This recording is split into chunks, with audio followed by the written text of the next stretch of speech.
Muy bien, jóvenes, para terminar el estudio del aparato genital femenino nos dedicaremos hoy a hablar sobre la irrigación y la inervación del mismo. En esta primera imagen nosotros vamos a observar la irrigación de la región del periné, que tiene muchas similitudes con lo que nosotros habíamos visto en las clases anteriores cuando vimos la irrigación del aparato genital masculino.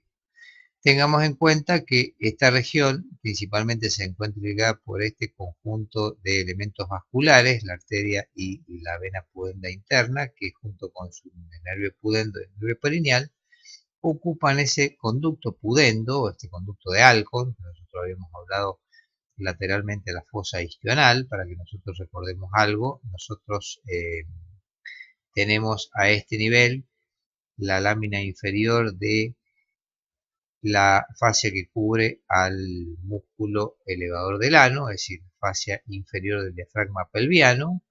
A este nivel nosotros tenemos esta fosa que señalamos que es la fosa isquional, de hecho nosotros vemos ahí el tejido cervicoadiposo que lo ocupa. Bueno, acá tenemos el paquete vasculonervioso pudendo interno.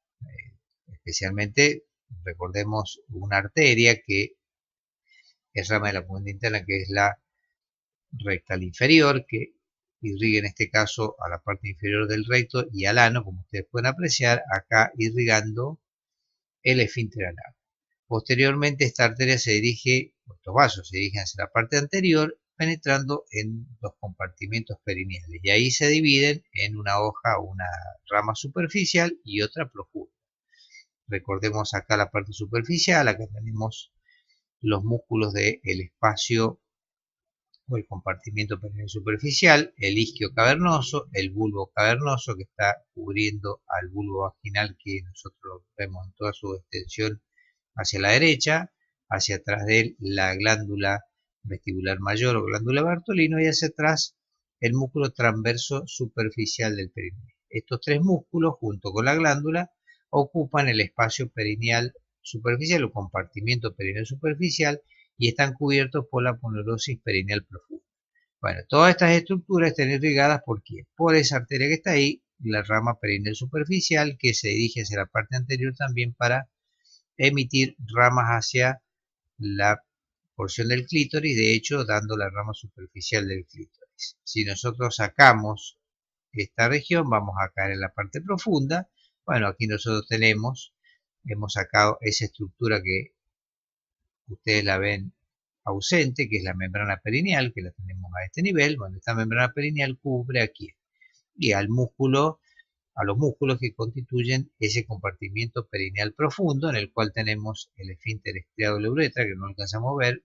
Vemos a este nivel el músculo específicamente compresor de la uretra y hacia atrás el transverso profundo del perineo. Bueno, esta región está irrigada por esa arteria que es la rama profunda, la rama perineal profunda, que también va a dar una rama, que es la rama profunda del clítoris, similar a lo que ocurría en la pelvis masculina. Lo único que cambiaba eran las denominaciones, pues la rama superficial y profunda del pene.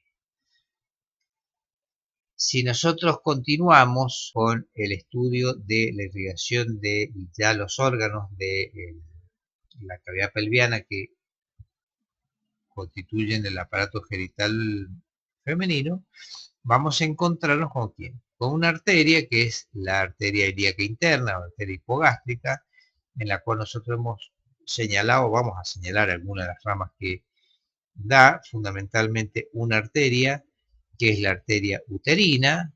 Esta arteria uterina que nosotros la tenemos a este nivel, ya la hemos ido mencionando en las clases anteriores, de hecho ya vamos a hablar de ella, vamos a tener oportunidad de verla en toda su extensión y ver las ramas que emite.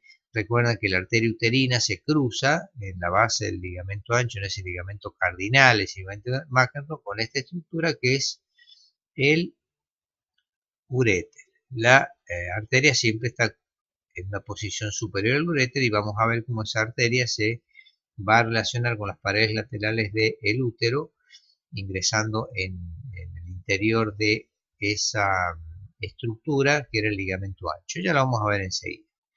Por otro lado, tenemos que tener en cuenta que esta arteria uterina además nos va a dar una arteria que va a irrigar la parte superior de la vagina que también está irrigada por una arteria propia, que es la arteria vaginal, que emite unas arterias que son las vesicales inferiores, que en este caso son ramas de la vaginal. Cuando nosotros vemos el aparato genital masculino, vemos que esas vesicales inferiores provenían directamente de la hipogástrica, y como siempre ocurre tanto en las pelvis masculina como femenina, las arterias vesicales superiores. Las arterias vesicales superiores, recuerden que van a ser ramas de la porción permeable de la arteria umbilical. Lo mismo que ocurre en la pelvis masculina. Esto, de hecho, es exactamente igual. Ya lo vamos a repetir cuando veamos una imagen posterior.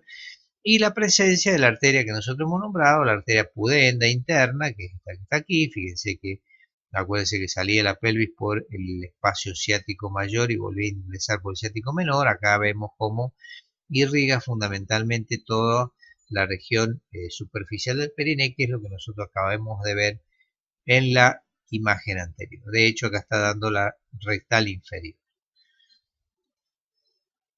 Acá nosotros vamos a tener específicamente las características de las arterias, ramas de la hipogástrica, que se encargan de la irrigación de los órganos genitales femeninos.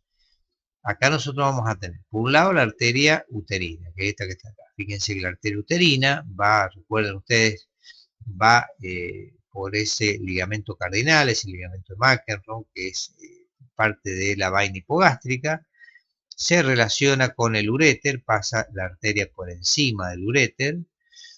A este nivel, acá tenemos el uréter pasando por debajo, y fíjense como la arteria uterina ingresa, la tenemos dentro de esa estructura que es el ligamento ancho, se ubica en las paredes laterales del útero y ahí asciende. Fíjense la cantidad de ramas que da, tiene un trayecto muy tortuoso, acompañada siempre por su vena. Fíjense que esta arteria, luego de irrigar el útero, se va a continuar hacia las partes periféricas y a través de ese ligamento, el ligamento propio del ovario, que le va a servir de estructura para que pueda llegar específicamente hacia dónde, hacia el mesosalpinx, dando las arterias tubarias mediales en este caso, y también hacia el ovario, situación que determina la posición de esa estructura que nosotros habíamos señalado en la clase anterior, que es el mesovario. Bueno, de esa manera también irriga el ovario. Por otro lado también vamos a tener que ramas de esta arteria uterina van a irrigar también el ligamento redondo, dando la rama o la arteria del ligamento redondo, que ustedes pueden ver cómo va a continuar esa estructura a través del trayecto inguinal.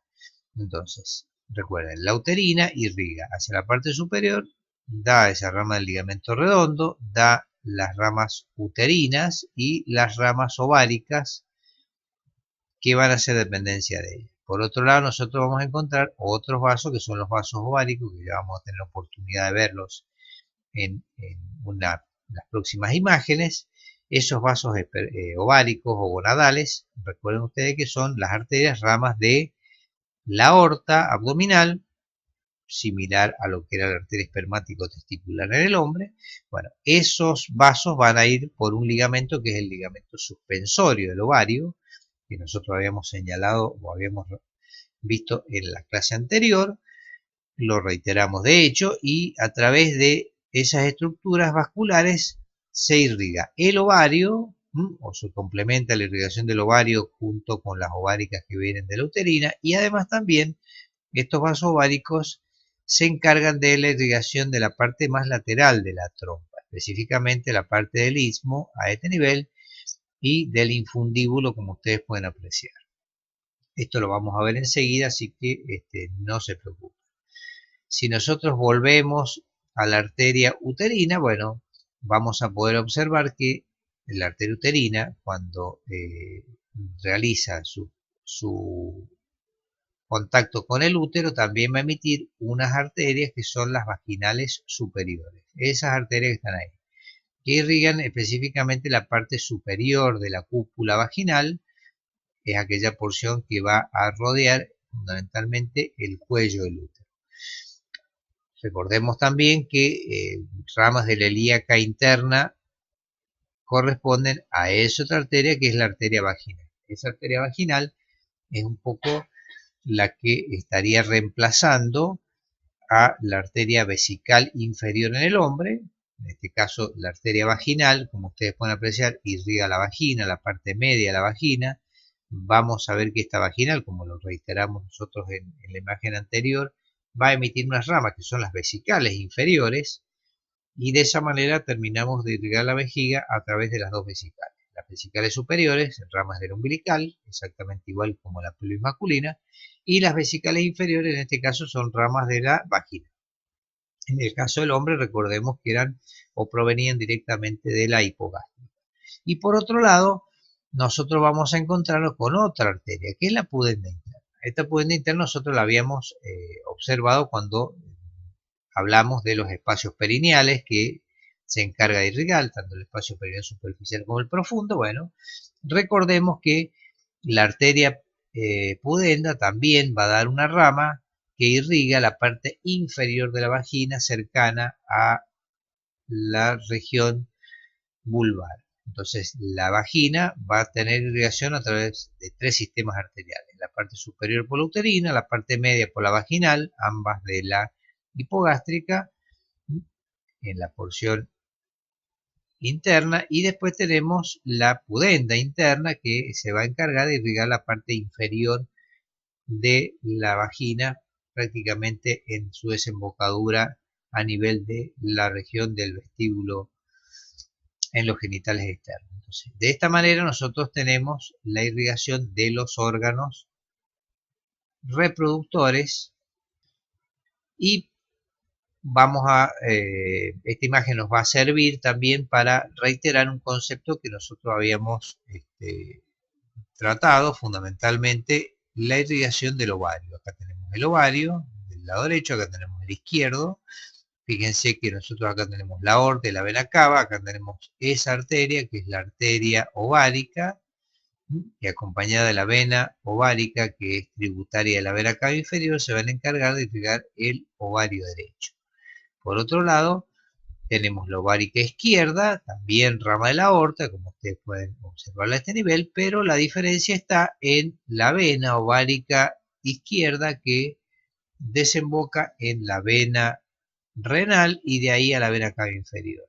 Como ustedes pueden apreciar, las características o la distribución de estos vasos espermáticos, gonadales, perdón, tanto los espermáticos como los ováricos son exactamente iguales. Ambos vienen de la aorta de las arterias, y las venas, la derecha siempre termina en la vena cava inferior, la izquierda hace su desembocadura en la vena renal izquierda. Así que eso es exactamente igual. Esta imagen nos sirve fundamentalmente también para relacionar las estructuras linfáticas con los elementos vasculares. Recuerden que los elementos arteriales y venosos siguen el mismo trayecto, el mismo camino. Por ende, los linfáticos, fundamentalmente ováricos, que estamos observando acá, van a drenar su linfa a través de estos sistemas venosos y arteriales, terminando en los linfáticos lumbares, los linfáticos cabo-aórticos, como nosotros habíamos descrito cuando vimos fundamentalmente el aparato genital masculino, exactamente igual. Estos ganglios tienen la misma ubicación. Por otro lado también, la parte del fondo uterino, parte de las trompas, como están irrigados también por esas arterias ováricas, también los linfáticos tienden a ir hacia la parte de los linfáticos cabo-aórticos. La parte media del útero, nosotros vamos a ver que a través de la arteria uterina y los vasos uterinos va a ir a los vasos ilíacos internos, también llegando a los ilíacos externos, y también vamos a ver que el drenaje uterino se va a llevar a cabo hacia los linfáticos inguinales, que nosotros estamos señalando a este nivel. Hemos sacado la piel, acá podemos ver los linfáticos inguinales superficiales, acá los profundos. Y el útero también tiene un drenaje linfático hacia esos ganglios, principalmente conducidos por ¿quién? Por ese ligamento que nosotros tenemos ahí, que es el ligamento redondo. De manera tal de que el útero tiene un gran espectro de drenaje linfático hacia los cabos aórticos, fundamentalmente hacia los pelvianos que corresponden a los ilíacos internos y externos, y también hacia los inguinales mediante su continuidad por el ligamento redondo. La vagina fundamentalmente va a drenar hacia los ilíacos internos, y una cosa que es importante tener en cuenta, todo el drenaje linfático de la región vulvar, que drena fundamentalmente hacia los linfáticos superficiales y hacia los linfáticos profundos. Estas características de drenaje linfático son muy similares a lo que ocurría también en el aparato genital masculino, es decir, todo lo que es la parte genital generalmente está relacionada con el drenaje fundamentalmente de la parte externa hacia los inguinales, y la parte profunda, es decir, toda la región pelviana, hacia las partes pelvianas que nosotros habíamos dicho, fundamentalmente los vasos ilíacos internos y externos, y también hacia los cabos aórticos a través, en este caso, de los ováricos y los testiculares, en el caso cuando nosotros hablamos del aparato genital masculino. Las características de inervación de estos genitales externos también son muy similares a lo que ocurría en el aparato genital masculino. Vale decir, nosotros estamos observando acá la región vulvar. Vamos a ver que esta región de la vulva fundamentalmente nosotros la tenemos inervada a través del nervio pudendo y su nervio perineal. Estos nervios pudendos van a emitir una serie de ramas fundamentalmente que van a relacionarse con la inervación del conducto anal, la parte voluntaria.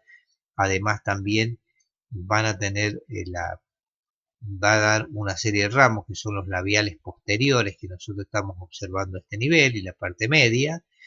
Por otro lado también tenemos que considerar que en la región de los genitales externos también contribuyen un nervio que nosotros vamos a ver cuando veamos la parte del miembro inferior, fundamentalmente cuando veamos la parte de inervación del miembro inferior, que son los ramos perineales provenientes de un nervio que es el cutáneo femoral posterior, que es este nervio que nosotros ya lo vamos a ver cuando veamos miembro inferior. Y por otro lado también tenemos que tener en cuenta dos nervios que vienen por el trayecto inguinal, que son el hilo hipogástrico, el hilo inguinal, perdón, y la rama inguinal de ese hilo inguinal, y el génito femoral, la parte genital de ese nervio, que también contribuyen a inervar fundamentalmente las partes de la vulva, fundamentalmente dando los nervios labiales anteriores. Así que confluye a esta región, en la región vulvar, nervios de distintas regiones. De la región lumbar, fundamentalmente las ramas inguinales del hilo inguinal y del génito femoral. Por otro lado, el que tiene mayor trascendencia, que es el nervio pudendo interno, que nosotros ya lo hemos visto en rama del plexo sacro, y bueno, contribuye también en parte ese nervio cutáneo femoral posterior, contribuyendo a la inervación fundamentalmente de la región externa. Y por último, nosotros tenemos que tener en cuenta la inervación de las vísceras internas que encontramos dentro de los genitales femeninos. Estas características tienen la función principalmente de estar determinada por el sistema nervioso autónomo, el simpático y parasimpático. Tenemos que tener en cuenta una cosa que es fundamental. Fíjense, nosotros acá hemos reclinado todo lo que son las estructuras del aparato genital, los órganos reproductores. Podemos observar a este nivel la aorta, Acá tenemos los plexos preaórticos o prevertebrales, como ustedes quieran denominarlo. Bueno, acá tenemos los vasos ováricos. Los vasos ováricos llevan o conducen fibras simpáticas provenientes directamente del simpático lumbar. Como ustedes pueden apreciar, estos nervios vasomotores se dirigen fundamentalmente hacia el ovario irrigándolo y por ende también conducen la inervación autónoma al ovario y a la trompa. Nosotros hablamos cuando vimos miembro aparato genital también que estos nervios o estos plexos preaórticos confluían en la parte del promontorio, constituyendo ese plexo que nosotros tenemos acá, que es el plexo hipogástrico superior, un plexo de características simpáticas. A este nivel el hipogástrico superior emite dos nervios, que son los nervios hipogástricos, derecho e izquierdo, que penetran, como ustedes pueden apreciar, hacia la región pelviana. Estos nervios hipogástricos, acá los hemos representado, tenemos uno de ellos, confluye hacia una estructura nerviosa muy importante que se encuentra fundamentalmente a la altura del cuello uterino, que es el plexo hipogástrico inferior. Este plexo hipogástrico inferior tiene las mismas características que tenía el plexo en la pelvis masculina y está constituido por fibras simpáticas y parasimpáticas. Para que recordemos un poco el tema, que ya ustedes van a tener oportunidad de estudiarlo, este plexo hipogástrico inferior tiene dos aferencias que son simpáticas. Unas van a ser fundamentalmente estas que están acá. Las aferencias simpáticas, los nervios simpáticos que vienen del plexo hipogástrico superior a través de los nervios hipogástricos. Derecho e izquierdo, acá tenemos representado solamente uno. Por otro lado, nosotros tenemos, como ustedes pueden apreciar acá, la cadena simpática torácica que se continúa con la cadena simpática o el tronco simpático sacro. Este tronco simpático sacro va a emitir unos nervios que son los nervios esplánicos sacros, y esos esplánicos sacros son nervios simpáticos que contribuyen como ramas aferentes hacia el plexo hipogástrico inferior. Vale decir que la información simpática va a venir a través de los nervios hipogástricos que vienen del plexo hipogástrico superior y de los nervios esplánicos sacros que vienen de ¿dónde? De esos ganglios que ustedes tienen ahí, que es el tronco simpático o la cadena simpática sacra. Y por otro lado vamos a tener una porción parasimpática que proviene fundamentalmente ¿de dónde? Va a venir de la médula espinal. Recuerden ustedes que a nivel de la médula espinal, entre los segmentos C2 y C4, tenemos el asta lateral de la médula espinal. Ahí tenemos una neurona. Esa neurona tiene una función parasimpática con respecto a esa región de la médula sacra. Así, entre C2 y C4 tenemos el asta lateral con una neurona parasimpática. La fibra presináptica o preganglionar de esa neurona va a salir a través de unos nervios que son los esplácnicos pelvianos. Esos nervios esplácnicos pelvianos que van a relacionarse con ese plexo que es el plexo sacro. Los esplácnicos pelvianos son fibras parasimpáticas que van a aportar su información hacia el plexo hipogástrico inferior. Entonces, en esta región, el plexo hipogástrico va a tener ramas eferentes, que son los nervios erectores que se llaman, que a través de los vasos sanguíneos se van a distribuir por todas las regiones, específicamente el útero, la trompa y el ovario. Recuerda la irrigación de esas estructuras que también dependían de la arteria uterina. Por otro lado también por la arteria, la rama vaginal de la arteria uterina, y por otro lado también por las ramas o la arteria vaginal proveniente de la ilíaca interna que conduce esos nervios vasomotores a través de sus paredes. Entonces, esas son las características fundamentalmente que nosotros vamos a encontrar con respecto a la inervación autónoma de estas vísceras. Y recuerden, como yo les dije en la clase anterior, que los fondos de saco, los repliegues peritoneales que se realizaban a través o a nivel de un fondo de saco vesicouterino y el fondo de saco de Douglas, son un poco los límites de esa línea pelviana del dolor visceral que nosotros habíamos denominado, es decir, que desde esos fondos de saco hacia la parte superior, las aferencias de tipo visceral, las aferencias del dolor, las aferencias dolorosas de las vísceras pelvianas son conducidas por el simpático. Y desde esa línea hacia abajo, o de esos repliegues hacia abajo, las aferencias dolorosas son transmitidas o conducidas por el parasimpático. Esto se cumplía ¿para quién? Para el aparato urinario y para el aparato genital. Recuerden que yo les dije, además que, como ocurre también en el aparato genital masculino y la pelvis masculina, las aferencias dolorosas de el sigmoides o de la parte digestiva están relacionadas con una línea que está en la parte central o la parte media del colon sigmoides, y de este punto hacia la parte superior las aferencias sensitivas, las aferencias dolorosas las va a transmitir el simpático, y desde ese punto hacia abajo el parasimpático. Bueno, de todas maneras nosotros es un tema que lo vamos a ir viendo, o ya lo hemos visto cuando vimos también la parte de el aparato digestivo. Bueno, lo reiteramos ahora en el aparato genital, y bueno, vamos a tenerlo muy en cuenta, fundamentalmente por las relaciones importantes que presenta. Bueno, con este tema nosotros damos por concluido el estudio del aparato genital femenino. Les recomiendo, siempre les recomendamos que tengan la precaución y